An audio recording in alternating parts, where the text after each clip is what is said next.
Very good morning to all of you. आज की इस क्लास में हम लोग कन्फर्म करते हैं मुल्क राज आनंद जी की एक इम्पॉर्टेंट नावल और भी है जिसका नेम है टू लीव्स एंड अ बड। ये एक नावल है और ये नावल पब्लिश हुई थी 1937 में पब्लिश हुई है।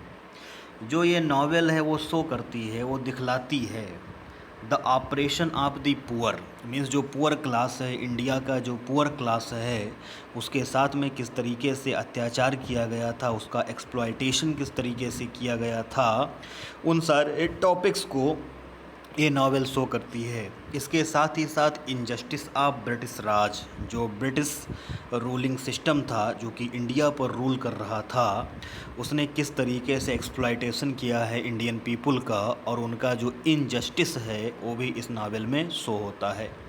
इसके साथ ही साथ जो इंडियन पीपल हैं, इंडियन पीपल की जो सफरिंग्स है, उनकी जो दिक्कतें हैं, उनकी जो समस्याएं हैं ब्रिटिश रूल के टाइम में, ब्रिटिश राज के टाइम में, उन सारे टॉपिक्स पर जो ये नावल है वो एक अच्छा प्रकाश डालती है। उन सारे टॉपिक्स को ये नावल हाईलाइट करती है।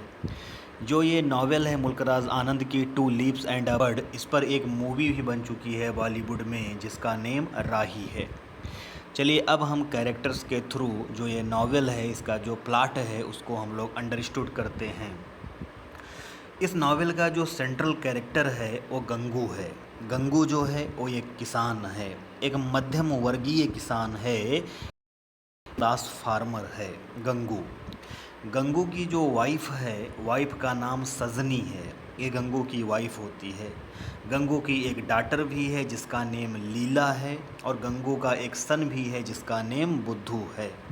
ये गंगू की फैमिली होती है। गंगू जो है वो होशियारपुर में रह रहा होता है जो कि पंजाब में पड़ता है। गंगू यहाँ पर अपने जीवन को बहुत ही समस्याओं के साथ में काट रहा होता है।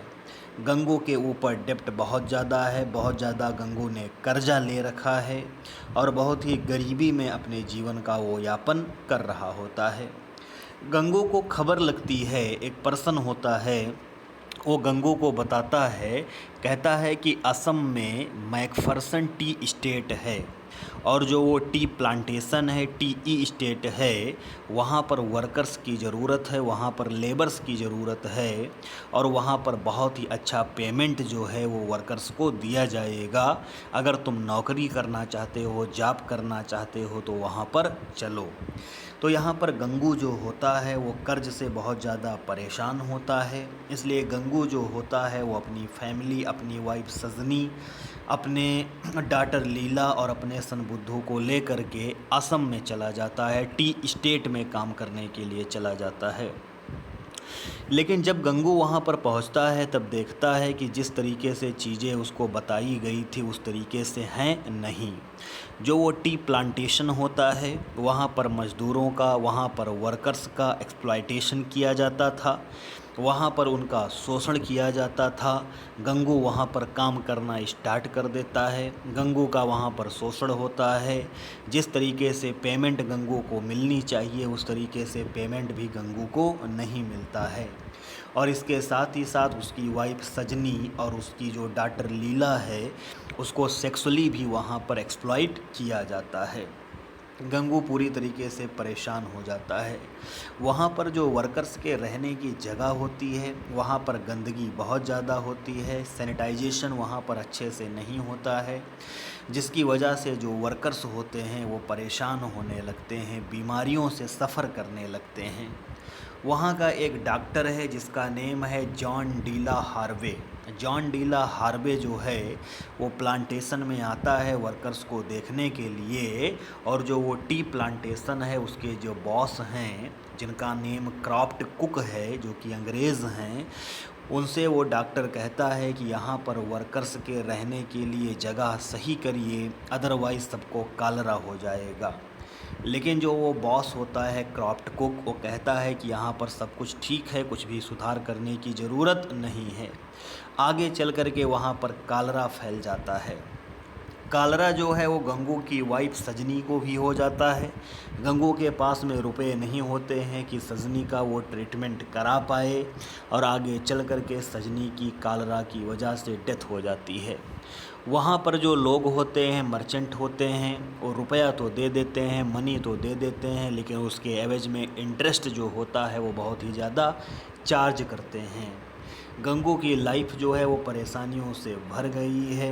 एक दिन की बात होती है, गंगू देखता है कि वहीं पर टी प्लांटेशन में एक सोल्जर है जिसका नेम रेगी हंट है। रेगी हंट की जो नज़र है वो गंगू की डॉटर लीला पर पड़ती है, और रेगी हंट जो होता है वो लीला को रेप करना चाहता है, लीला को सेक्सुअली एक्सप्लॉइट करना चाहता है। इसके लिए वो लीला का पीछा करता है। गंगू इस चीज़ को रोकने की कोशिश करता है, और इसमें रेगी हंट जो होता है वो गंगू पर पिस्टल शूट कर देता है, और गंगू की ऑन द स्पॉट डेथ हो जाती है। इस तरीके से सफरिंग से गुज़रते हुए, परेशानियों से गुज़रते हुए गंगू की डेथ हो जाती है। जो वो सोल्जर होता है रेगी हंट, उसको चार्ज किया जाता है गंगू के मर्डर के लिए। लेकिन आगे चल कर के जो ट्रायल होता है, मुकदमा जो होता है, उसमें रेगी हंट को छोड़ दिया जाता है, क्योंकि ब्रिटिश राज इंडिया में चल रहा होता है। और फाइनली इस तरीके से गंगू का जो ट्रेजिक एंड है वो हो जाता है। ये नावल शो करती है कि किस तरीके से इंडियन पीपल का एक्सप्लॉयटेशन जो है वो इंडिया में हुआ है ब्रिटिश राज के टाइम में। तो आज की क्लास के लिए इतना ही। Thank you very much to all of you.